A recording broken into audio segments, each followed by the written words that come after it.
Eugene, where'd you go? Hi. I've been crafting transients, drum-type sounds with the Resynthesizer and making a library of them in the Morphagene. Check it out.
Let's make some more. There are a lot of ways to do this sort of thing.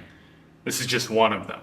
And we'd love to hear any method you'd recommend if you'd be so kind as to put them in the comments below this video.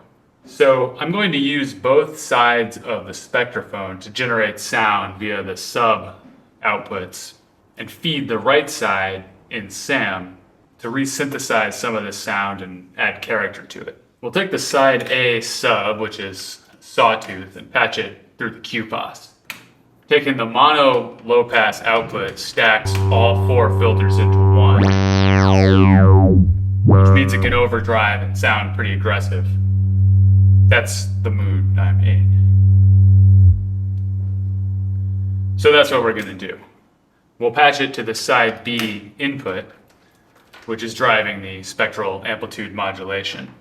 And we'll mix the even and odd outputs in the X-pan. I like to do this to create a more subtle stereo field instead of panning the two sets of harmonics hard left and hard right.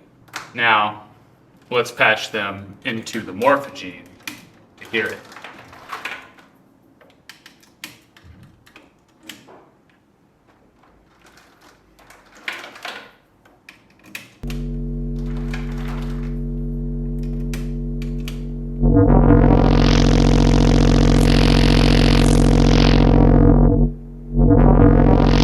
We can sweep the filter, sweep the side A pitch.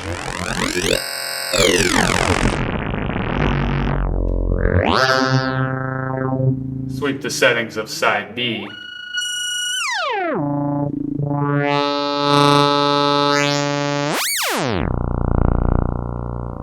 To get a number of different timbres here.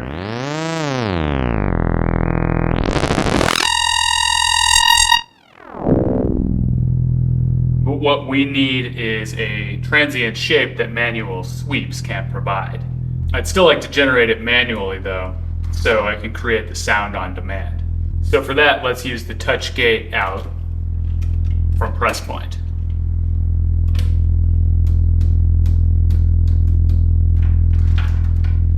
We'll mult it using the CV bus and use it to generate a short exponential decay function by triggering this maths channel. We'll mult this function as well and use it for QPOS frequency.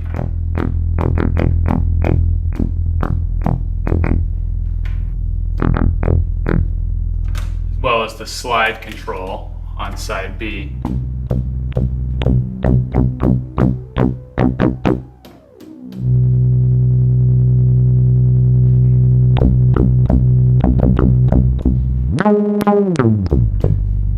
also take the attenuated variable output and send that to the pitch control on side B.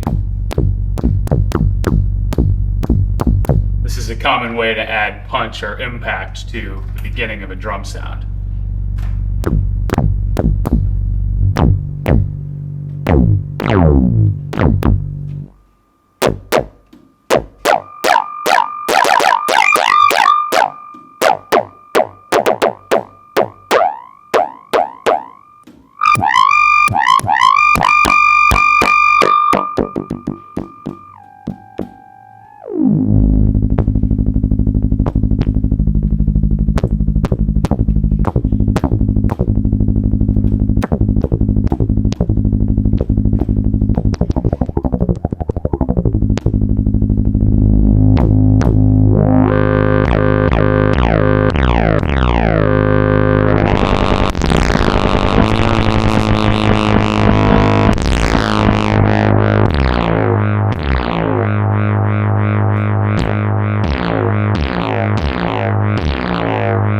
Sound more like a machine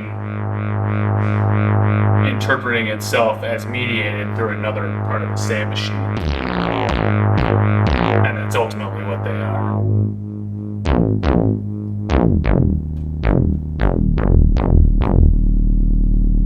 Whether that's natural is beyond the scope of this video. I'd like to add some more punch, some oomph. Side B's sub is a lowered saturated sine wave. Let's patch it into the DXG and use this press point gate to strike the channel, sending it through to the X-Pan's aux input.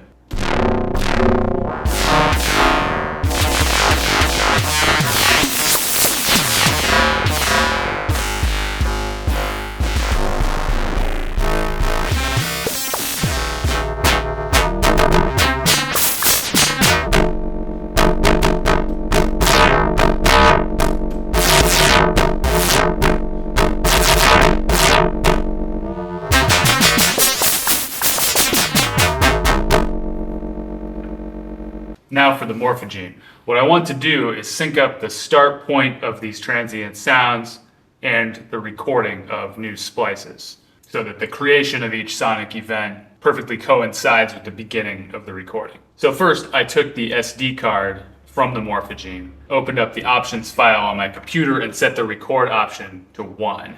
This makes the record button and input record into a new splice rather than overdubbing. This way I can use a gate signal to automate the creation of a whole bunch of variations. So what we're going to do is take that multed gate signal and patch it when we're ready to record.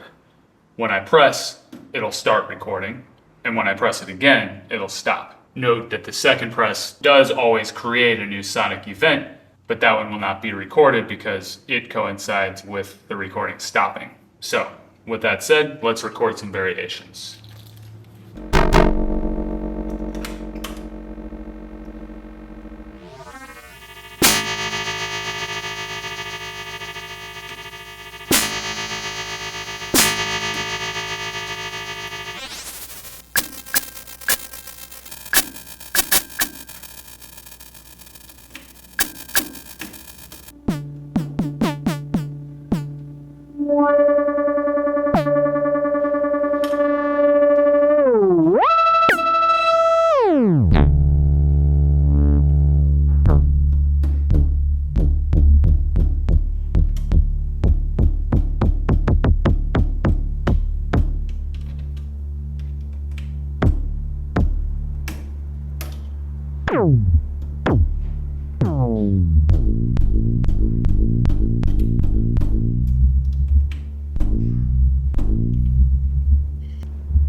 Let's listen to all the variations right in a row.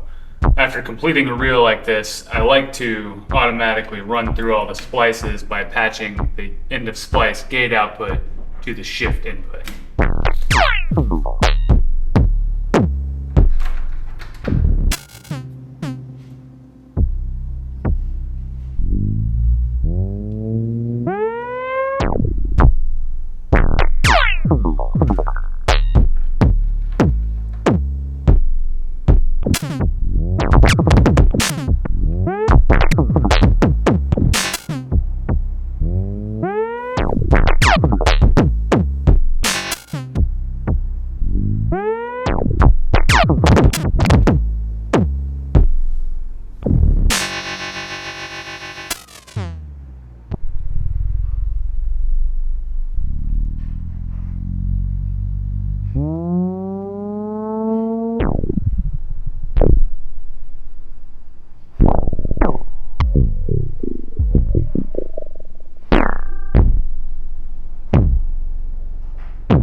These drums, if you want to call them that, were born from resynthesis.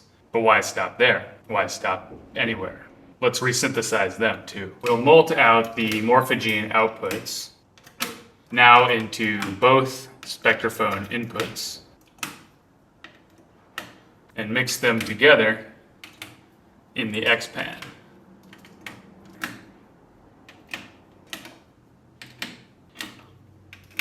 May as well run them through the mimeophone too before mixing them in with the Morphagene in the DXG.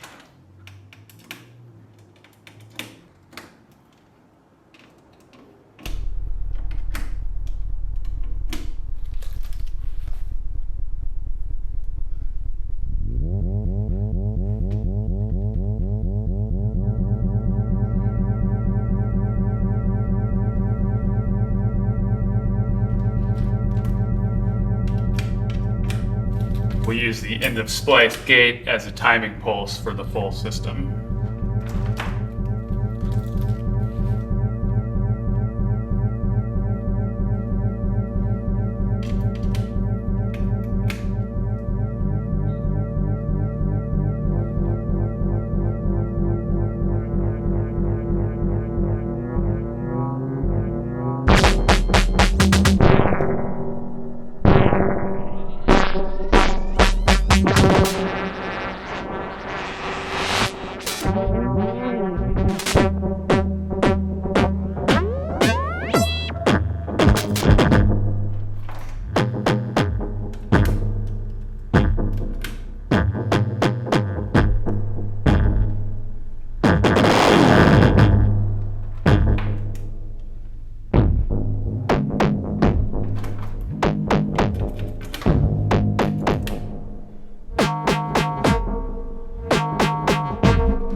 Resynthetic percussion.